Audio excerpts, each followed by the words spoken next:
Stay at home on 9 to 5, raising your babies with joy and pride. A real ass mom, you're a real ass mom. Taking care of business. Ooh, girl, you're resilient. 'Cause you're a real ass mom. A real ass mom. Welcome to the Real Mama Pod. I'm your host, Devin. And I'm your host, Kendra. We are real moms. Sharing real experiences. The things people don't Hey, tell Mama, you. hey. Hey, Mama, hey. How you doing, friend? I'm doing well. How are you? Just well. I'm super fantastic since you're just well. Yeah, just well today. But I'm happy to be here. I'm happy to be here. Yes, I am. absolutely. I am happy to be here. So, go ahead, Devin. I was going to do a little intro. You know, if this is your first time listening, I'm your host, Devin. And I'm your host, Kendra. Welcome to the Real Mama Pod. Yes, welcome. And we have a guest today, friend. Who do we have? So we have a really good friend of mine. His name is Tilmon Keaton. And Tilmon and I used to work together many years ago. I'll leave it at many. Not gonna put a number on it because I don't want to age me, Tilmon, or Devin. Mm-hmm. But Tilmon and, like I said, we used to work together, and we've always been really good friends since we started working together. We would hang out. We had a nice work friend group that we would all go to lunch together, vent about work, and just kick it even outside of work. And after Tilmon and I left that company, we still remained in good contact. And he's been a good friend to me and Jonathan and just Devin, you too. He's been around for, like I said, a while. And Tilmon's even spent the holidays with my family. So he's in the family.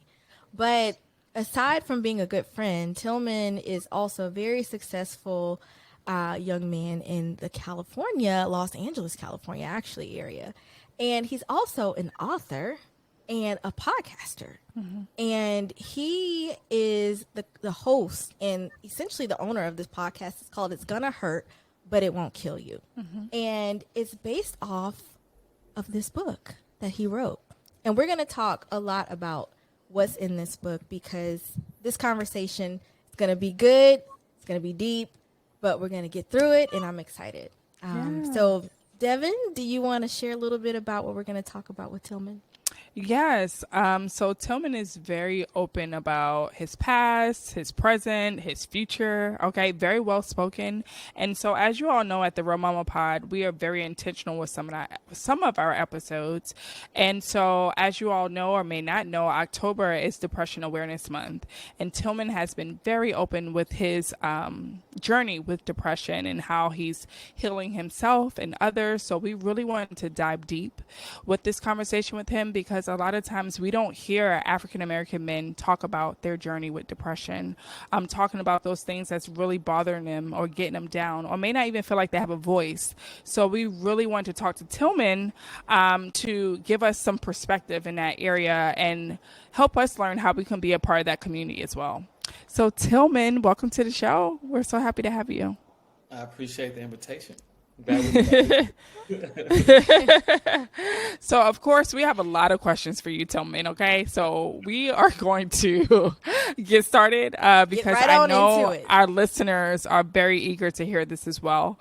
Can you briefly just talk about some of the factors in your life that have contributed to you being diagnosed with depression and kind of how you navigated through that and your healing journey with that?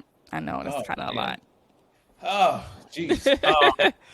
Where did I begin? So there's I would say when I initially understood what was going on was April of 2017, actually. So I tore my ACL then, and there was this quote from Derrick Rose that I remember right when I tore my ACL. And he said when he experienced that, it felt like death. And navigating that experience was quite difficult for me personally because when it happened, of course, I'm playing flag football of all things. I played football, through high school or whatever. And it's funny because like telling that part of it was like, now I have to tell people I tore my ACL playing flag football, and I was embarrassed by it. But on a serious note, in navigating that process, like there was a point where it's hurting so bad because literally there's a drill that goes into your knee, and wake up the next day, you can only take like the pain medicine like every 3 or 4 hours. And for me, being the person that I am, I hated taking medicine of any kind. But then, knowing what I was dealing with, I had to take it. But I would stand up and it felt like somebody was pulling my knee apart. And then I developed this blood clot in my legs. I was scared. And, of course, going through that, I'm like scooting on the floor to go brush my teeth. And I remember like lifting myself up to brush my teeth and like sitting there thinking to myself, the whole world is moving forward regardless of what's going on with me. Like, it doesn't matter what happened, what I'm dealing with.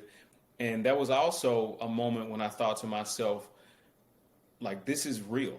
Depression in itself is real because as I'm like going through that experience, it was something that I had never necessarily gone through at that level before.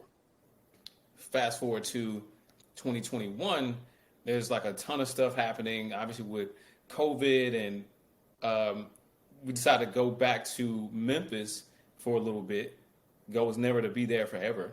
So in Memphis, and it's just like my entire world just fell apart. Like my entire world fell apart. So my younger brother, I lost my younger brother in August of 2021, my 25-year-old brother.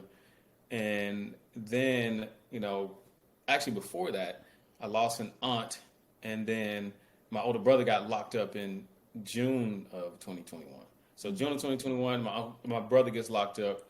July of 2021, I lose an aunt. August of 2021, my younger brother passes. And then December of 2021, my uncle passes.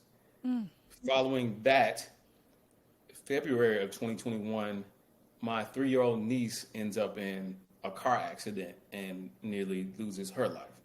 And she has to learn how to walk and talk again. So she's navigating that process. And I remember when she was in the hospital, of course, my sister was there as well, but she was in the hospital and she had a fractured eye socket.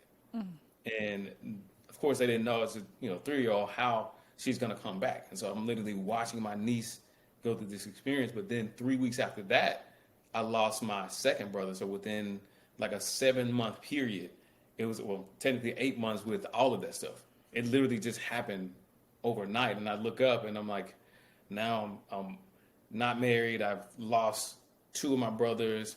I've lost an uncle. I almost lost my niece. It's like everything just fell apart like immediately. And I'm sitting there. I remember there was a moment when I'm literally on my knees and I'm just saying, it's too much. It's too much. And I just kept saying that as I'm like going through this process. But I was like, if it's too much, how are you still standing? So I had to, ask myself that question. But that's one of those things when I think about what I wrote and it's going to hurt, but it won't kill you. That's where it all came from. That's where literally every single bit of that came from. And so my family had historically had this view of me that I had everything together. True to them, my life looked perfect. I've done a lot of events. I've worked with like Eric Thomas in the past. I've had viral videos through years. I've written books through years. I wrote my first book in like 2014. So they're seeing all these things. Had a Facebook reality show. So everything looked like it was in order. I'm also in LA. So for them, I was like perfect. But then when all of this stuff happened, I'm like, I haven't shared with anybody except one person what I've actually gone through throughout this entire time. Because the expectation was beyond this idea of being perfect, you're a man. Get it together. Hold it together. Man up. Power through, no matter what. And so you get accustomed to that. And you keep going and you take on the weight of the world, whether it's financially, whether it's being there for other people in whatever capacity. And I did all of that. And then I look up and I'm like, why the hell am I by myself now? And when I started to like ask that why question, I asked that so many times. I'm like, well, I actually don't have any answers for that. And so I stopped asking why and just started moving. And that's how the book came along. That's how the podcast came along. And obviously some of the other stuff as I'm navigating this whole experience. So part of my healing was to be transparent and vulnerable. And that's really the beginning of all of the work that I'm doing right now. Wow. Man, You said a lot. I know. Always virtual hugs because I haven't seen you in person in many years. But I have been around. And Tilmon, I just want to say that I really commend you for just how you have held yourself together through all the trauma and tragedy that you've experienced over the past 2 years. That's a lot. And I'm just so proud of you and who you are. But I do want to ask you, in all of this, you had your ACL tear in 2017. You experienced all the trauma with losing family and just a lot, right? In all of this, at what point did you know or feel that you were experiencing depression? I think there were moments throughout. I think what surprised me more was the anxiety that I started to experience. The anxiety was the piece where it was just so uncommon because there were moments when I'm like shaking because I'm thinking to myself, like, what if I get another phone call and this happens? So there's this level of worry that started to occur for me. And Kendra, obviously, when I wrote my book and how I just was when we were working together, I'm like, I always had like that positive mindset. But a lot of that, when you talk about the way I used to work out and like all of these other things, like I'm battling through all of that.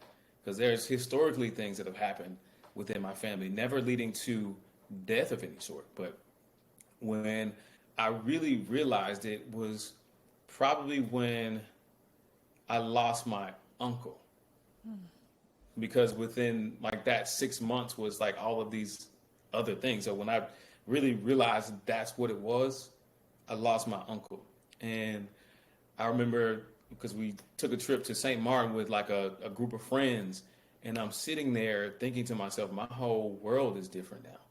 I didn't know like a few months after that my niece would almost die and my brother would pass. And then the day before my younger brother's funeral, my baby brother ends up in a nearly fatal car accident. So I'm like, there's all of these things that I'm just like, what the hell is happening right now? And so I think when I really could acknowledge what it was when my uncle passed. And, because all of it happened so rapidly, I'd say now, like, there was a point, I didn't even know what I was grieving anymore because everything was happening at the same time. I didn't have time to like say, oh, my brother passed, give me 2 years. 7 months, I lost another one. So that's what it was. So with your grief, right, and grieving, how did you get help? How did you get where you are today? Like, what steps did you take? How did you get there? And even with grieving, like you said, your marriage you got a divorce, right? So grieving that too, like what does that look like for Tilmon? And how are you here talking to us? That's what I want to know. So what I do every day is I wake up in the morning and I meditate. So following that meditation, I do push-ups in the morning, and then I do a journal where I just write what I'm grateful for. And then I do like affirmations and things that like I am and that I love. And following that, I talk about what I accomplished the day before, and then what I'm planning on accomplishing that day. So that's how I begin my day, with gratitude. And I think that's a huge piece of it. And I started doing therapy 2019. 2019, I started doing therapy because there was things again that were happening like during that time period for me too. But 2020, like that's when all of that sort of ramped up, and there's so much happening during that period that I'm like, I don't even have time. I have to do all of these things, and so 2021, when my brother passed, I was like, I gotta get back to it because there's so many things that are happening. Like I just don't even understand it.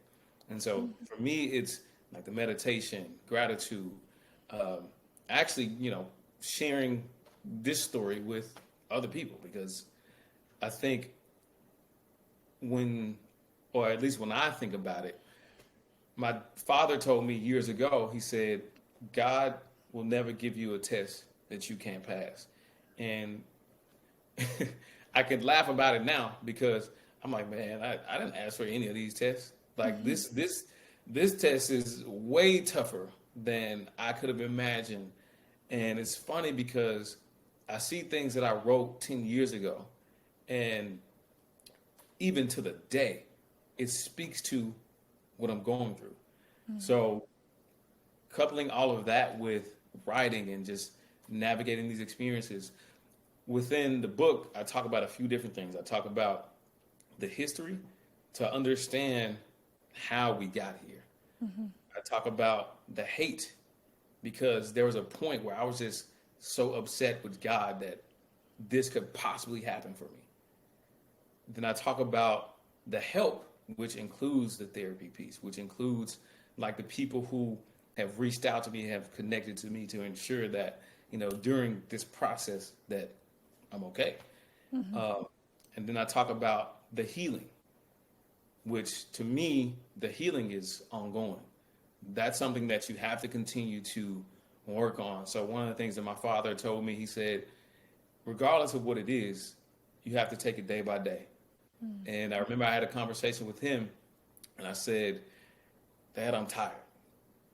I said, I'm tired, man. He said, it doesn't matter where you go, whether you're in Memphis, LA, or in Spain, you won't be able to run from it. So you have to decide how you're going to navigate it.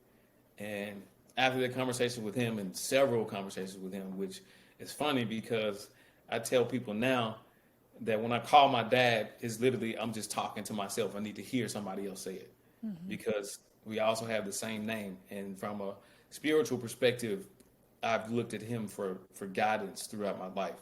And on the back end of him telling me God will never give you a test that you can't pass, there's a pastor in Memphis who did our high school baccalaureate.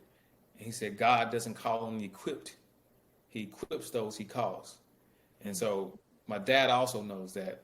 And he said, he asked me, he was like, which tool do you need to use right now? And part of that is, all the stuff that I'm working on. Bless your dad for just Yes. being the ear and voice that you needed to get your journey started and keep it going. Bless your daddy. Bless him. Yeah. So, Tilman, you talked a little bit about this early in the conversation about just how you had to tell yourself to man up. Like men have been programmed to not show emotion, not be vulnerable, not talk through things because they have to hold this masculine exterior and feel that nothing bothers them. And obviously we know that that is far from the truth. And I'm glad that we're having more of these conversations about how it's okay for men to show emotion. It's okay for men to be vulnerable. It's okay for them to be open, right? So I want to ask you, like, how did you move past those norms of feeling like you have to uphold your emotions or just keep them bottled in and not talk about it and not go to therapy, not do all the things that you're doing now? Like, how did you get past that societal norm? Quite frankly, I would say that I probably wouldn't have even started therapy if it wasn't for my marriage. I wouldn't have. I probably would have just continued to do what I was doing before, but she could see as I'm navigating this whole entire experience, like, hey, like you need to like talk to somebody. I'm like, no, I'm good. I'm good. Power through. That's what I was so used to doing. And then when I finally did it, I was like, I looked at her. I was like, I actually should have did this a long time ago. So I think that was like the initial part for me. But then I think in addition to that, I realized that there are so many things that people were asking of me. And I was just doing every single thing. Every single thing. Because I made this narrative in my head that if I was back home with my family, certain things wouldn't happen. Because I was there and I could show them, like, hey, this is how I do it. This is how I navigate it. So I used to have Zoom meetings with my brothers, like in 2019, just for that purpose. So when I'm back home, I'm like, hey, I'm here now. So don't worry. I got it. You need me to talk to this person, that person, I'll negotiate, talk to an attorney, whatever. It didn't matter. So I'm like running around with my like a chicken with his head cut off, trying to do it all. And then I just pile all of these things on. And then I woke up one morning and I said to myself, like, I'm carrying all of these bags, like everybody else's bag. And then I look back, my bag is on the ground. All the stuff that I need to be working on for myself, all the healing that I need to do, all the trauma that I haven't addressed is just sitting back there because I'm telling myself I could sacrifice my world so I can make sure the people that I love are okay. But then when I look back and saw that bag, I'm like, well, somebody has to go get it. So I had to start putting those bags down. And I had to start navigating this entire world in a completely different way. And when I finally was able to come to that, I feel like I had lost so much anyway. And it sucks to say that because there's a period where you go through that process and you're like sort of blaming yourself for all these, oh, if I would have done this, if I would have said that, if I would have been around for this, it doesn't matter. You could say, as black folks say, is if was a fifth, we'd all be drunk. Because I said if so many times. And like going through that experience, I realized that the best thing that I could do was have people see this strong friend, this strong brother, this strong son, actually for what that B-side is. There's a pastor who said, we have an A-side and a B-side. That B-side is what you don't want everybody else to know. And I realized that people needed to see, despite this exterior where this person has it all together, they're in LA, they're doing all these things and whatever, people go through all kinds of things. And so now I say, everybody has a story. It may not sound exactly like mine, but no matter what happens in your life and no matter how tough it gets, it's going to hurt, but it won't kill you. And being cognizant of that, being able to share, because I've always shared positive thoughts with people. I've always shared as much as I can to help people navigate their own experiences. But a lot of that, truthfully, was because I'm navigating so many things and nobody has any idea. And the more I was able to share, I get messages all the time. I remember the first time somebody reached out to a friend and I for a video we did 11 years ago. And that video was called Grace, A Conversation with God. They said when they watched that video, that saved them from committing suicide. Wow. And I can't tell you how many of those conversations I've had with people. So knowing all of that and knowing how people have seen me, I said, hey, it's better for me to share this with people than to hold it in, because one is going to help them, but it's also going to help me. Hey, y'all. So y'all know when we find out something, we like to share, right? Yes. So we are podcasters. I won't say we vets in the game, but we're not super new. And we're always learning about new things to enhance our audio, our video, and we came across Riverside. Yes, we were introduced to this platform from a fellow podcaster, and we were previously using a platform that we thought was good, but it was just okay. The outcome was just okay. So we were introduced to this platform, and we have thoroughly enjoyed Riverside. Yes, absolutely. The audio is much clearer. It doesn't give you that like, oh, I'm on a virtual recording. Platform. Yeah. You know, it's pretty relative easy to use, especially for us. If we can work it, anybody can work it. And then it also uses AI to help you like edit your videos and give you magic tools and give you little captions you can create on Instagram and social media. So it's really helpful, and we highly recommend it. Yeah. So check out Riverside if you're in the podcast world, or even if you are in the virtual world with classes or conferences, any sorts of Interviews. virtual platforms. Riverside is a great tool to put in your pocket. So check the link in our bio. Bye. Bye. Wow. So you talk about God a lot, and I'm just curious to know, during this time of tragedy, did your relationship change with God in a positive way, in a negative way? Did you lean on him more? Did you stray away? What did that look like? I was mad. I was mad because there's literally my whole life was gone. My whole life, like just the idea of the amount of loss. Because I mean, in that process, you know, another thing was taking financial bets, being more risky with money, because I'm like, all right, if I do this, I can have this financial injection of hope to everybody.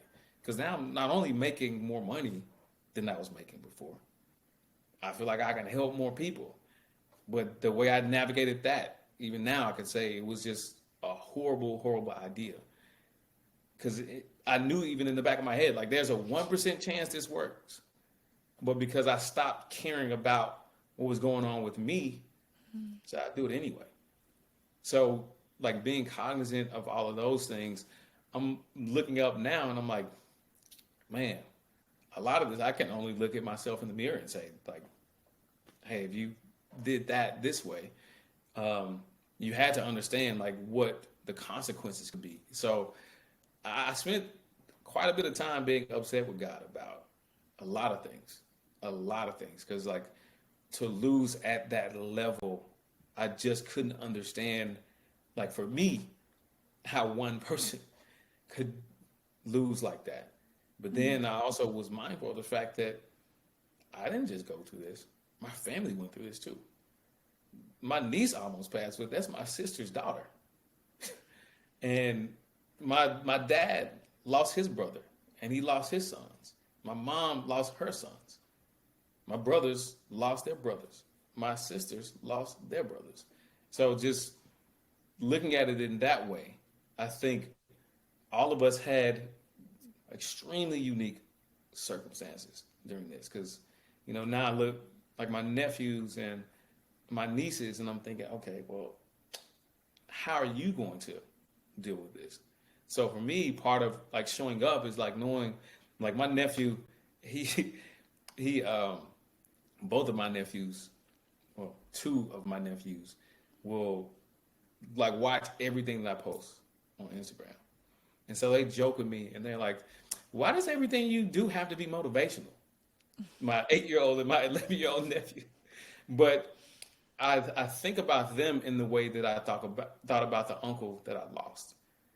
Because I looked at that uncle as the strong uncle in my family. He is the uncle that's working like 14-hour days every day, 16-hour days, just so he can provide for his son, who's like one of my closest friends. Obviously my first cousin. So watching him, and I'm thinking to myself like, oh, I want to actually be around for my nephews, and I want to show them like, hey, this is how you do this. This is how you navigate this experience. Whether it's you decide to be a football player or an attorney, doesn't matter to me. But I just want you to see what's possible. So when I think about all the stuff that I'm doing right now and knowing if I post something on Instagram, my nephew is going to see that. All right, just keep working. Just keep working. and he'll see it, and he'll be able to grow and just continue to see that there's more out there for him, like all of my nephews, all of my nieces. So just being cognizant of all of that. So you talk about, your family, all of you experienced this together. And I'm curious as to how did you all support each other through so much tragedy and show up for each other essentially every day? What did that look like? It's interesting. Friends because, too. Yeah. From the family side, we have a large group chat. A large group chat.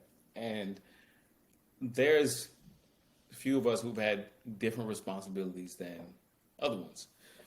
So I think there were just moments during that process, especially for me before I started like sharing how I felt during this experience, where like, all right, you have to be strong today, I'll be strong tomorrow. It was kind of like that. And we were just sort of looking at each other, and really we started to share more with each other about how we felt during this process. Because I thought about, like, even when my sister almost lost her daughter, how she felt during that experience, and how I watched her also have to be strong during that process. But the idea was we were all alongside my niece learning how to walk and talk again. And in the book, I write about my niece specifically because, as crazy as it might sound, she's teaching this entire family how to walk and talk again as she fights through her experience. My 3-year-old niece, who had just learned how to walk and talk, had to do it all over again. And she just has this bubbly personality. And I tell people now, she's special in terms of she knows how to navigate every single one of her uncles. I used to call her, or she'll call me on FaceTime, and she goes, "Hey, my favorite uncle." And here I am. I'm thinking I'm the uncle in LA. I'm the special one. Great. But then I was at home, and she FaceTimes my brother. She goes, "Hey, my favorite uncle." And I'm like, "Oh, you have been finessing the whole time." But it's just so funny, though, because like I watched her do all of that right before she had the accident, and just to see like her navigate that experience, I was like, well, this baby probably saved more of the family than any of us even realize right now, because the amount of strength that she had. If my niece could navigate that, like the stuff that I'm dealing with, it's tough. But she had to learn how to do something that she just did again. So if she can learn how to walk and talk again, so can I. And I think my siblings and I, my parents, my cousins, my uncles, my aunts, all of us got a chance to see her, and we're able to support each other in different ways throughout that process. And she's doing so well. I see your post about your niece, and she makes me smile. If she can get through life at 3-4 years old and just keep moving, keep going, that's all the strength and motivation we need to do the same. 100%. 100%. Bless her heart. Tilmon, can you share how many siblings you have? So I grew up in the house with 14 siblings. I had 5 older brothers, 5 younger brothers, 2 older sisters, and 2 younger ones. So I was like right in the middle. Smack dab. Yeah. And your niece be finessing all of y'all. Wow. Hey, she's smart, man. So you're one of 14? 15. One of 15. Yep. Same parents? So my mom had kids before she met my dad. Okay. But they had 11 together. Whoa. Yeah. Woo. Bless your mama. Jinx. Same parents. Because we be talking like, how are we going to deal with the 1 and 2 we have? But Oh goodness my gracious, gosh. bless them. So Tilmon, you talked about seeing yourself or being yourself as having to be perfect and saving everyone. And so I really thought about who's going to save Superman, right? Because you seem like you're the Superman of your family, and who's saving you. So with your experiences, do you feel like you still have to be perfect today, or did you kind of relax a little bit? Hey, it's funny because I was asked this question on my own podcast. I said that I felt like I had to be perfect like during that process.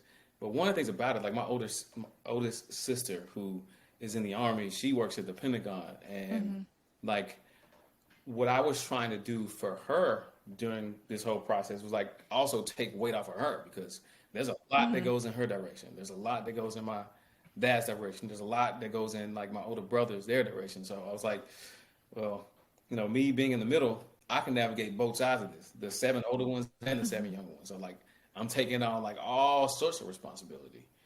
And it's also because of my experience being a professional and just being able to navigate certain situations. So when I thought about this idea of perfection, I said, all of what you're talking about is not even real. Because there's a lot of things that nobody asked me to do. I was just doing it because I thought that was what I was supposed to do. And I think when I woke up one morning and I looked around and it was just me sitting there, I was like, well, there's nothing perfect about this for me, but there's a level of stuff that I have to work through because there's so many things that you did. Obviously, speaking to myself, like you weren't even loving yourself in the right way. There's nothing perfect about that. So just having to face that reality was, I don't feel like I have to be perfect. To me, it's more perfect to share an experience like this so you can serve other people than to hold all this stuff in and try to be this Superman. Because even Superman has his kryptonite. Yep. I found mine several times over. So, not feel good. Yeah. That was good, Tillman. That's good. It was. I'm just so proud of you. Yeah. Appreciate it. Absolutely. And so we were talking a little bit before we started recording, and you mentioned that you have this men's group, and I was just in such awe with this when you were talking about it and what you're doing for your community. And like I definitely see you in the future with a nonprofit organization supporting men that is navigating through life, through grief, depression, suicidal thoughts, whatever the case may be. I can definitely see you leading something like that. So we're going to claim that. But I wanted to know if you can talk to us a little bit about your group. Of course, being confidential, because I don't want you to share anything that's not insight into your group like that, but just give us some high level points of, what you're doing for your community. So I literally just started the group here recently, but I said that there are certain things like when I go through something, I do research on like what it is. So I knew that when I tore my ACL, like 100,000 to 200,000 people tear their ACL every year. So it's like 1 in 3,500 people. Another statistic that was relevant for me was when it comes to seeking help, mental health wise, there's 24%, I think it's 24.7% of women can say they did it in the last 12 months, while there's 13.4% of men can say they did it in the last 12 months. The last piece was there's a statistic that says while men represent 50% of the population, they represent 79% of suicides. And so to navigate experiences in the way that I had to, I could, talk to anybody. They're like, man, if I would have just dealt with one of those things, I would have struggled through it. But here I am, and here my family is, and we're like, oh, well, there's all of these things within like the past year or two, which happened like rapidly. So being cognizant of that, and then also knowing many of the conversations that I've had with people who have reached out to me with their own experiences, I said, I wrote this book. It's going to hurt, but it won't kill you. But within that, we obviously talk about a lot about healing. So the men's group it's going to heal. And we talk about many of those items and share insights with each other. That's the entire goal, to continue to help each other, because at the most, if we're not in therapy, which again, 13% of the men can actually say that they've sought out something of that nature, the best we typically get is in the barbershop. So if our barbers were to write a tell-all book, we all be exposed. But that's y'all have deep conversations in that barbershop. but that's the most that we get, and even then it's at a high level. And so the idea about just having a group like that for me was, there's so many of these conversations that I've had with each individual or with people at an individual level. So let's talk about the ways we can navigate that, whether it's, something like therapy or something simple as breath work or working out or like all of these other areas, reading and stuff that you possibly don't even think about when you're doing it. I can't tell you how many times I'm like, well, reading isn't working today. Let me go meditate. Meditating isn't working today. I'll throw on some TD Jakes. And so it's really just having this, getting back to the toolbox and pulling out the tool that you need at that specific time. Sometimes it's just as simple as a conversation. And so as I think we all navigate this journey together, it's better to have a level of support around each other, especially when it's a group of brothers who can literally sit and have these conversations with each other to help each one of us navigate it in a much better way. Tilmon, is this group only in person or is it virtual as well? This is virtual. Okay. So if any male is interested in joining your group, what would be the best method for doing so? So you can definitely send me an email, info@tilmonkeaton.com, or you can message me on like my Instagram or TikTok or whatever, just at Tilmon Keaton on literally every platform, and we'll work through it. Okay. That's great. All right. That is great. Keep doing the good work, Tilmon. Yes. And What we'll I make can- sure that information is in the description box too. Yes. And so, Tilmon, for anybody who wants to connect with you further, can you drop your podcast, I know you just gave us your Instagram, but if you can just do that one more time for those who didn't catch it the first time. And of course, it'll be in our description box as well. Absolutely. So just so people know how to spell my name, is TilmonKeaton on every platform you could think of. Like if you search my name, and I hate to say it this way, but if you Google my name, you'll find me. You got it. That is Google true. me. That is. My name is just so unique. It's so unique. Yeah. I love it. This was a great conversation. It was. Thank We you, definitely needed to have this. Thank you for your transparency and your vulnerability. We need more conversations like this. And just thank you for doing the work, because I know it cannot be easy to continue to tell your story over and over again, or just crying sometimes, or shouting, or just saying, F this, I don't want to do this today. Like, I don't feel like moving. But you are still doing the work. And I think it's really great for men to see that. I think we're getting better in society with giving men a voice and letting them know it's okay to cry or okay to seek therapy. But I think we still have a long ways to go. And I think hearing it from other men versus women, right? We could say it all day, but when you hear it from another peer or someone who looks like you, I think it just hits different.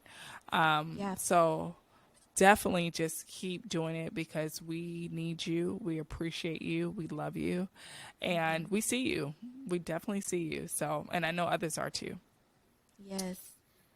Yes, indeed. We actually had our husbands on last year. They had their own episode about mental check-ins, and they had a really deep conversation about their mental health at the time, and how they, have navigated a lot of the challenges that they've had. And it's been really good to see them open up and be vulnerable about how they're feeling, and really coaching us on how to deal with them, because honestly, that's something that I'm getting used to as well. I grew up in a household where men didn't show emotion. My dad barely cried unless it was something really tragic that happened, or my brother was always told, "Stop that crying, boy. You know, boys don't cry, or boys don't show emotion." So it's something that I'm also having to unlearn, and it's been a journey. And I'm really thankful for people like you, Tilmon, who are open about how things are going in your life, and being open and transparent about everything that you've gone through, and really giving space for other men to feel comfortable with really being themselves, because men have emotion and it's okay to show that. So thank you again, Tilmon, for just your presence and pushing us all forward. I Thank really you. appreciate y'all. I really do. Yeah, yeah. So with all that talk, friend, we got to get some alcohol.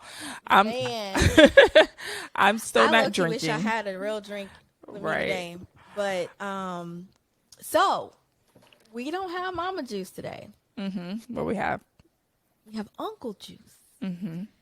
Because when you think of this uncle juice, just think of Tillman's niece like finessing him. Like, this is the uncle juice. This is the drink she gives you when she needs somebody. Like, just take a couple sips of that, Uncle Tillman, and I'm really gonna get what I want. But Tillman actually does not drink, y'all, unless something's changed. Tillman, do you I still? have a glass of wine now. Okay, okay, glass of wine is fine, right? That's fine. But as long as I've known Tillman, I don't think I've ever seen him drink liquor. Yeah. But his drink is called "It's Gonna Hurt." Mm. It's called "It's Gonna Hurt," and I'm gonna actually start with the mocktail version today, because in honor of Tillman, we're gonna start with our mocktail. And it has fresh blueberries, mint, and lemon muddled together. And then you have 3 ounces of lemonade that you top that with, and you top that with ginger beer and ice. Now, that's called "It's Gonna Hurt," the mocktail version. Now, the cocktail version is really gonna hurt because it got bourbon in it. And I don't, for some people, it's gonna hurt if you drink It will hurt bourbon, me. like, seriously. Yeah, like Devin, it's gonna hurt. It does. Bourbon is not her thing, but it's not gonna hurt me, but it's gonna hurt. It's gonna hurt Devin. Lay it out. But let me run down that recipe. So it's the fresh berries, mint, and lemon muddled together, topped with 2 ounces of bourbon. Ice it, shake it up, and then you top it with ginger beer. And you can have mint garnish, and that's "It's Gonna Hurt." All right. Inspired by That sounds- Tillman. Yeah. That sounds fine. So if this is your first time listening, we also have a segment called Mama's Corner. And in Mama's Corner, typically our listeners will write in and ask us for advice. We are no experts, but we can give you advice based on our personal experiences. Or sometimes we're reflective with our guests and have an additional question. So today we're being reflective. And so I do have an additional question for Tilmon. And that's really what advice or words of encouragement that you may have for anyone who's who may have been diagnosed with depression or may be on a road to recovery? I think the biggest thing is like building systems for yourself and building systems around you to navigate that entire journey. Because the truth of the matter is, like, a lot of this stuff that we go through, it's hard to see that there's any light at the end of the tunnel. And when you think about it in that way, there's all of this darkness that's around you, of course. And I remember there was a moment in my personal experience where I said I was sitting in this dark room that also smelled. And when you're in a place like that, you get accustomed to the smell, and the smell starts to stick to you. But at some point, you have to decide that I don't want to smell like this anymore. And for some of us, that is an everyday decision. As much as it hurts to navigate through all of those experiences, you must remember that there's light at the end of the tunnel. There's promise on the other side. We don't go through these experiences for no reason. And if we truly want to operate within the purpose of what's designed for us, we know these testimonies are going to be able to help so many other people. So as you push through, as you continue to grow, as you continue to navigate whatever that you might be going through, so get back to what I said earlier, it's everybody has a story, but no matter what happens in your life, and no matter how tough it gets, it's gonna hurt, but it won't kill you. Just encourage us all, Tilmon. Seriously, I took a lot of what you said too from my own personal practice. But you are just amazing. Phenomenal. I appreciate Again, thank you for your time. We can't wait to have you back and hear more about your men's group and how much it's grown. And again, if it's any man out there listening who would like support, please hit Tilmon up. I think he'll be a great resource for you. So again, thank you, Tilmon, and have a good night, y'all. Anytime. Thank y'all. Bye.